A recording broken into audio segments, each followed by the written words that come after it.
Je sais pas si vous avez remarqué, mais j'aime beaucoup lire. Et depuis le début de l'année, j'arrête pas de vous saouler avec une chose, c'est que je veux ne plus avoir de palle, faire réduire un peu ma tibia, ma palle, vider ma palle un maximum, vider ma palle. Sauf que voilà, maintenant que c'est fait, en fait je sais plus trop quoi lire. Donc cette semaine j'ai essayé de trouver un nouveau système. Et quoi de mieux quand on sait pas quoi lire que de pick up une petite romance cute et sans prise de tête. Ok, je viens de rentrer du travail, j'avais déjà commencé ce week-end un peu, j'avais lu presque les 100 premières pages. Et juste là, avec mon aller-retour au travail et ma pause déjeuner, j'ai lu presque 200 pages. Ça faisait longtemps que j'avais pas lu un livre aussi vite et aussi facilement. Et aussi, pendant que je le lisais pas, je pensais que à ça et j'avais que envie de le lire. C'est une petite romance, tout ce qui est de plus classique, mais jusqu'à maintenant, il n'y a absolument rien qui m'a trigger, c'était juste cute. Et j'ai trop envie de savoir ce qui va se passer entre les deux personnages. Le fait que c'est la première fois que je lis, je crois, une romance où les personnages sont aussi vieux. Et du coup, il n'y a pas tout le côté genre en mode oh là là, je crois que je lui plais. Non, non, non, non, c'est bon, on n'a pas le temps pour ces choses-là. On est adulte, on se dit les choses. Et je suis en mode en fait, c'est ça que j'aime bien maintenant. Donc, bref, ça commence très bien. J'adore cette nouvelle dynamique dans laquelle je suis. Je me sens vraiment libérée de ma palle là, j'adore. On continue. Et là, je vais courir. Who is she? Bref.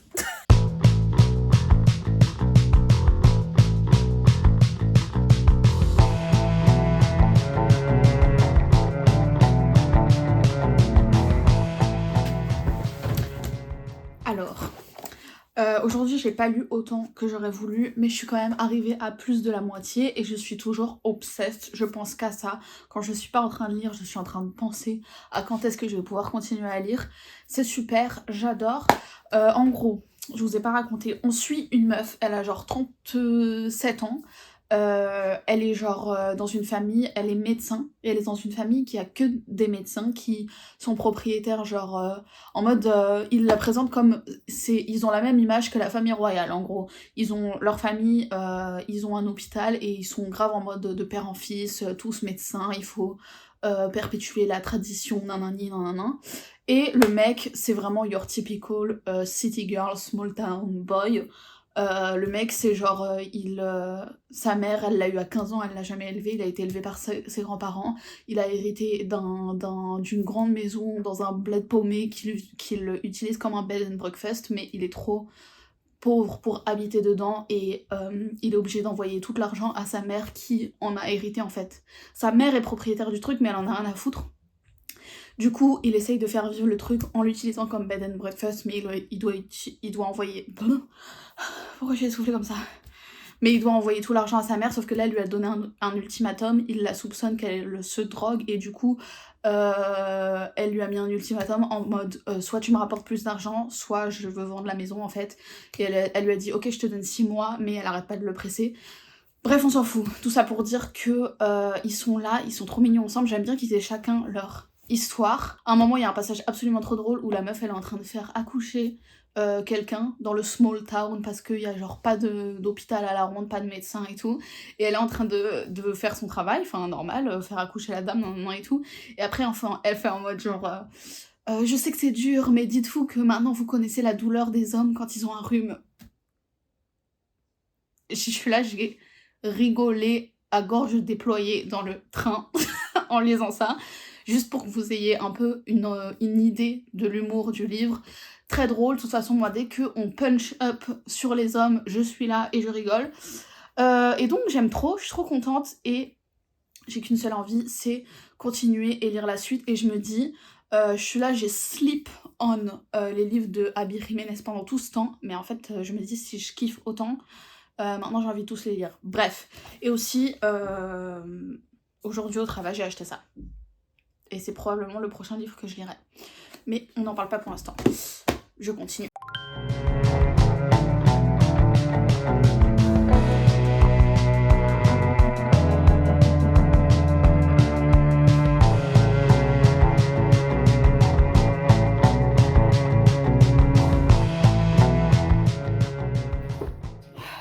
Bonjour, j'ai l'impression...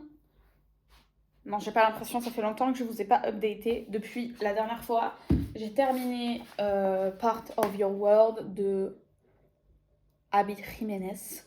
Et c'était super bien. J'ai oublié de le dire à chaque fois que j'ai fait un update, mais le livre fait 760 pages. Donc quand j'ai vu ça, je vous avoue que j'ai eu un petit peu peur. Mais j'ai quasi... Enfin, je veux dire, j'ai lu 760 pages en 3 jours. Ce qui est un petit peu un exploit pour moi. J'ai pas trouvé ça trop long au final. Après, c'est 760 pages sur la liseuse aussi. Je sais pas ce que ça vaut en format papier. Mais c'était très bien, c'était très cool. De toute façon, j'adore. En fait, je viens de me rendre compte. Enfin, j'aime bien. Ce que j'aime bien dans les romances, c'est le fait que ce soit des adultes. À aucun moment j'ai cringé. J'aime bien que le mec il soit genre obsessed. Genre, c'est vraiment un simp maximum. Il est là, il est obsédé par la meuf, c'est ça que j'aime. C'est pas genre en mode. Je pense que j'aime pas le côté ennemi, sous lover, nanana. Genre, non. Je veux juste que le gars soit obsédé par la meuf. C'est ça que j'aime bien. En plus, on avait. euh, Ça alternait de POV entre les chapitres, donc forcément ça rendait le truc plus dynamique, même si on avait quand même proportionnellement plus de content dans la tête de la meuf que du mec. Et ça me va. En mode, son histoire, elle était un petit peu plus développée que celle du gars. Et c'est ça aussi que j'ai bien aimé, c'est que la romance, elle est là, mais ils ont chacun leurs histoires et leurs trucs à régler et tout. Après, je dois dire que je suis pas hyper fan de comment a été résolu le conflit final, en mode on est trop différents, comment est-ce qu'on peut faire pour joindre nos deux mondes, nanana. Mais c'est pas vraiment parce que ça a été mal fait, c'est juste moi et mes opinions politiques principalement. J'aime pas les riches et à la fin, la main girlie, c'est une meuf riche. Et du coup, elle essaye de faire passer la décision qu'elle prend principalement pour être avec le gars pour quelque chose de très altruiste, nanana et tout. Et je trouve que ça faisait... C'était un peu limite, personnellement, mais ça ne m'a pas, on va dire, gâché mon plaisir du livre. Donc franchement, je recommande. Et j'ai déjà mis la suite dans ma wishlist. La suite où le personnage principal, ce sera la meilleure amie du personnage principal là. Donc en vrai, trop hâte. J'aime bien quand c'est pas vraiment une suite, mais juste on est dans le même univers, il y a un peu les mêmes personnages et tout. Donc franchement, je suis très contente de ma petite lecture. Et ensuite, je vous l'avais montré très vite fait la dernière fois. Vous voyez, première lecture, c'était en mode livre que j'ai pick up comme ça sur ma liseuse parce qu'il me faisait de l'œil comme ça. Lui, c'est livre que j'ai pick up sur un coup de tête randomly à la librairie. De un, parce que je trouve... Enfin, au début, c'est la couverture qui m'a attirée. Ensuite, c'est le titre, parce que il y a Stella dans le titre et c'est le prénom de ma sœur. Ensuite, j'ai regardé un peu la quatrième de couverture et ça, en gros, c'est genre le portrait de 3 femmes à différents stades de vie. Et après, j'ai compris plus qu'en fait, c'est genre, les 3 femmes, c'est une mère, sa fille et la meilleure amie de la fille. Et la narratrice, à chaque fois, c'est la mère. Mais c'est parce qu'en fait, oui, je vous fais un update, j'ai déjà lu la moitié, bref. Et aussi, j'hésitais encore à l'acheter et tout, et après, j'ai regardé la première page, et ça commence par j'ai traversé la terrasse ouverte sur les oliviers et suivi le sentier qui mène à la mer. Les figuiers de Barbarie tendent leurs fruits hérissés de piquants. Et j'étais là, ok, mon livre préféré, il parle de figuiers. J'étais là, c'est un signe, je l'achète. Voilà, ça ne tient qu'à ça. Et donc je l'ai acheté. Et comme je vous dis, j'en suis déjà arrivée à la moitié. Et au début, j'étais un peu perplexe. Du fait que ce soit la mère, la narratrice, parce que je trouvais que c'était un peu chelou que la mère, elle raconte les histoires d'amour de sa fille. Mais en vrai, je m'y suis faite et j'aime bien. C'est français, c'est sorti en mars, je crois, c'est vraiment tout nouveau.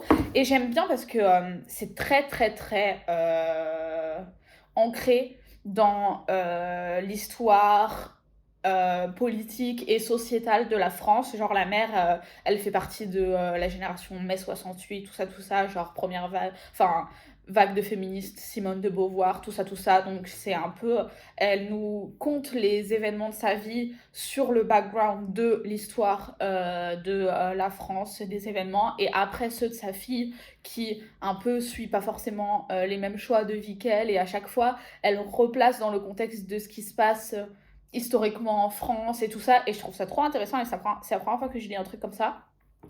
Donc en vrai, j'aime beaucoup. Donc voilà, je vais continuer. Et aujourd'hui, je pense que je vais aller à la médiathèque pour choisir le troisième livre que je lirai dans cette vidéo. C'est-à-dire un livre que je vais... Enfin voilà, j'ai aucune contrainte, je vais aller à la médiathèque et voir ce qui m'inspire sur le moment. Parce que C'est l'un des plaisirs de ne plus avoir de pâle. Et maintenant, je vais manger. Allez.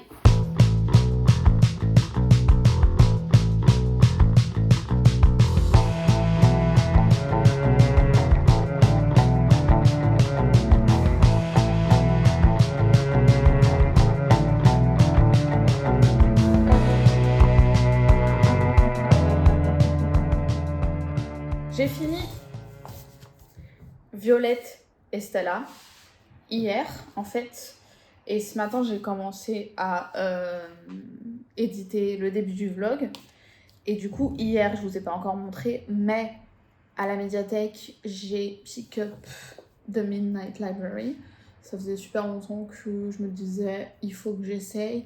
J'oscillais entre me dire, peut-être ça va être cool, et non, j'ai l'impression que ça va être cringe. Et je savais pas si je devais lui donner une chance ou pas.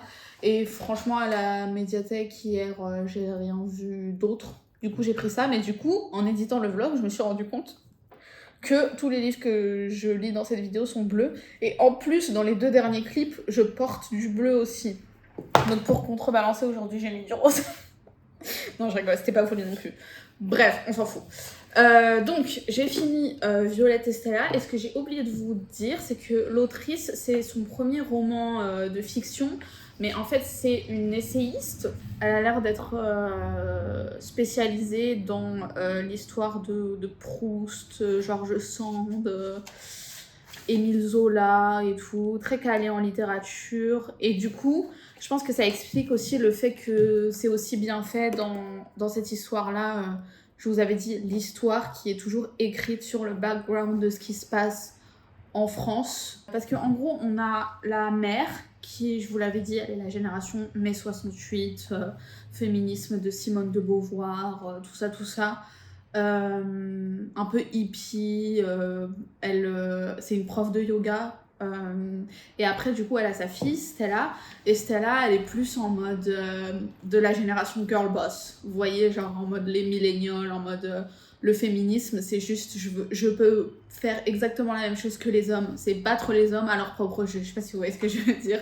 Vraiment girl boss, genre que focus sur sa carrière. Mais en même temps, elle a quand même des histoires avec des hommes et à chaque fois, ça se passe pas très bien parce qu'au final, elle est pas forcément très en phase avec ce qu'elle ressent, tout ça. Et sa meilleure amie, Violette, qui, elle, était genre très brillante à l'école. Elle avait un bel avenir, une carrière devant elle et tout, mais elle a décidé de pas poursuivre, d'arrêter ses études et de se marier et d'avoir des enfants et d'avoir une vie un peu plus classique, mais qui à l'époque du coup faisait tiep. Enfin, je sais pas si vous voyez ce que je veux dire, genre c'était au moment où les femmes commençaient à se libérer et elle, genre, elle choisit ça directement.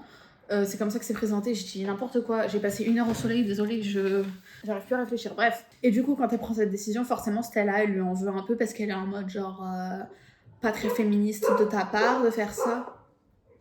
Donc voilà, en vrai, je suis très contente de l'avoir choisi et de l'avoir lu. Et je pense que ça pourrait plaire à certaines d'entre vous. Voilà, et du coup, je viens de lire les 50 premières pages de The Midnight Library, pour ceux qui n'en ont jamais entendu parler, comment vous avez fait. En gros, c'est une meuf qui décide de se suicider et qui se retrouve dans la Midnight Library. En gros, c'est un endroit entre la vie et la mort où chaque livre, c'est une vie que tu aurais pu vivre si tu avais pris une décision différente. Et du coup, elle va revisiter les différentes possibilités qu'aurait pu prendre sa vie. Et j'ai l'impression que ça fait un peu écho. Bref, je vous avoue que 25 pages dedans, j'étais en train de me dire est-ce que je dis NF parce que je trouvais ça déprimant à la mort. Là, on vient d'arriver au moment où la bibliothécaire, elle lui a un peu expliqué le concept et elle a pick up son premier livre, donc sa première version différente de sa vie. Donc on va voir ce que ça donne, mais pour l'instant, j'ai l'impression que ça va pas me faire l'effet réconfortant que ça a fait à beaucoup de monde. Bref, voilà, je continue.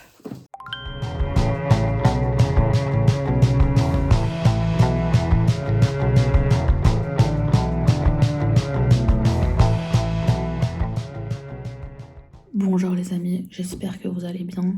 Je vous fais un petit update avant de partir au travail. Je parle pas très fort parce que some of us ont le privilège d'encore dormir.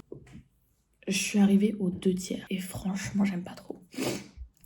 J'aime pas trop comment c'est fait en fait. J'ai rien contre le concept. Je m'étais préparée à ce que ce soit cheesy de ouf. Et du coup, j'avais adapté ma tolérance au lactose. Pardon, il est même pas encore 7h. Bref, je m'étais préparée à ce que ce soit cheesy et tout, très cucu et tout. Et du coup, à pas être trop critique de ça. Mais en fait, je trouve que c'est pas du tout ça. J'aime pas trop comment c'est traité, toute l'histoire. J'ai l'impression c'est plus focus sur la personnage principale qui essaye de comprendre le système de la Midnight Library et de hack un peu le système, plutôt que qu'elle vraiment réflecte et tout. Enfin, il y a beaucoup de résistance et du coup, ça fait que j'ai aucune sympathie pour elle. En plus, là, je viens de finir un chapitre où elle rencontre dans une de ses simulations de vie une autre personne dans le même cas qu'elle, sauf que dans son monde à lui, c'est pas une bibliothèque, c'est un magasin comment on dit, de DVD, de cassettes et tout. Lui, au lieu que ce soit des livres, c'est des vidéos, quoi. Et j'étais en mode, pourquoi est-ce qu'on part dans ce délire-là en mode OMG, il t'arrive la même chose que moi, mais comment on fait pour s'en sortir, Enfin, je veux dire, c'est pas ça le but du livre. Le but, c'est de comprendre les choses. Du coup, j'aime pas. Franchement, j'aime pas. Et comme je l'ai dit, j'ai aucune sympathie pour le personnage. Quand elle est dans ses vies, je suis plus stressée qu'elle se fasse prendre parce qu'elle pop à chaque fois dans une vie et elle sait pas ce qui se passe, que vraiment à essayer de voir les leçons qu'elle tire de chaque vie, et tout. Enfin, je sais pas, genre, c'est pas genre dégueu, poubelle, tout à jeter, mais ça me laisse un peu ni chaud ni froid. Donc bon, je voulais faire cette update ce matin parce que je pense que je vais le finir dans la journée. Et après, on fera un petit bilan de cette semaine de lecture. Bref, voilà, allez, il faut aller travailler. A few moments later. J'ai essayé de retrouver le même angle que ce matin. Ah, c'est trop drôle, on va voir la différence. Bref, il me reste 40 pages. Je viens de rentrer. Jusqu'à maintenant, j'avais l'impression que j'étais super aigrie. Parce que j'aimais pas, mais là il vient de se passer un truc, on est arrivé je pense dans ce qui va être sa dernière vie, celle qu'elle va choisir, et je réserve mon jugement final quand j'aurai fini ces 40 dernières pages, mais je trouve que ma raison elle est assez valide de pas aimer. On en parle dans 30 minutes quand j'ai fini les 40 pages.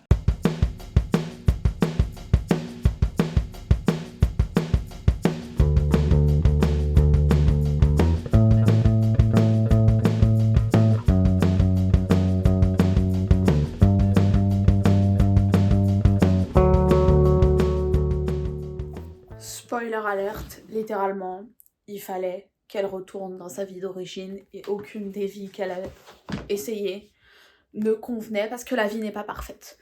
Voilà, je vous évite 250 pages, pas ouf, je suis désolée, j'ai l'impression d'être hyper méga aigrie de pas avoir aimé ce livre, mais il s'est pas passé ce que j'avais peur qu'il se passe, c'est-à-dire que dans son avant-dernière vie, ils nous ont fait croire qu'elle allait être heureuse et qu'elle allait rester parce qu'elle était mariée avec un enfant, et j'étais là, ok, donc la morale c'est ça, c'est que pour être heureuse, faut se caser et se ranger, bien se conformer à ce qu'on attend d'une femme, encore en Big 2000, je sais pas quand est-ce que ça a été écrit, j'ai eu très peur que ce soit ça la morale. Après justement, il y a un petit truc en mode, et non, en fait, il faut pas se conformer à ce qu'on attend, ce que les autres attendent de nous, mais bon, on voit la conclusion arriver à 3000 km, ce qui en soi j'ai rien contre, mais en fait comme je vous l'ai dit depuis le début, la personnage principale elle m'a grave saoulée, en fait elle est débile. Elle pose 12 000 fois les mêmes questions, quand elle est dans ses différentes vies, des fois elle fait des trucs genre, vraiment elle réfléchit pas, ou même, enfin tu sais elle est en mode, elle va dire quelque chose en mode, c'est sûr que la personne en face elle va pas comprendre ce que je dis, mais je vais le dire quand même et tout, vu qu'elle pop dans les vies et elle sait des choses que les autres personnes savent pas et tout. Même quand elle revient dans sa vie d'origine, elle parle avec son frère, et son frère il parle d'un gars avec qui, dans son avant-dernière vie, il finit marié, et du coup elle spoil un peu le truc, elle dit ouais c'est grave ton âme sœur, vas-y, demande-lui de sortir avec toi, et tout, genre t'inquiète c'est une intuition et tout, mais je sais pas, genre Enfin, je sais pas, elle m'énervait. Et puis, c'était pas que elle, mais juste comment c'est écrit. Ils répètent 12 000 fois les mêmes trucs. Genre la même morale. Ils l'ont répété au moins dans les 3 derniers chapitres. Tu crois que c'est fini. Et non, il y a encore un autre chapitre qui te redit la même morale, la même conclusion. Je suis en mode, c'est bon, j'ai compris en fait. Juste, j'ai pas aimé que ça nous prenait un peu pour des débiles, j'ai l'impression. Donc bon, au moins c'est lu, voilà. Je n'ai plus de regrets dans mon book of regrets de ne pas avoir lu ce livre. Maintenant, je sais de quoi il en retourne. Et franchement, perso, je recommande pas. Et je suis vraiment désolée si vous l'avez bien aimé. Tant mieux pour vous, j'aurais bien aimé bien l'aimer, mais ça n'a pas marché. Sorry.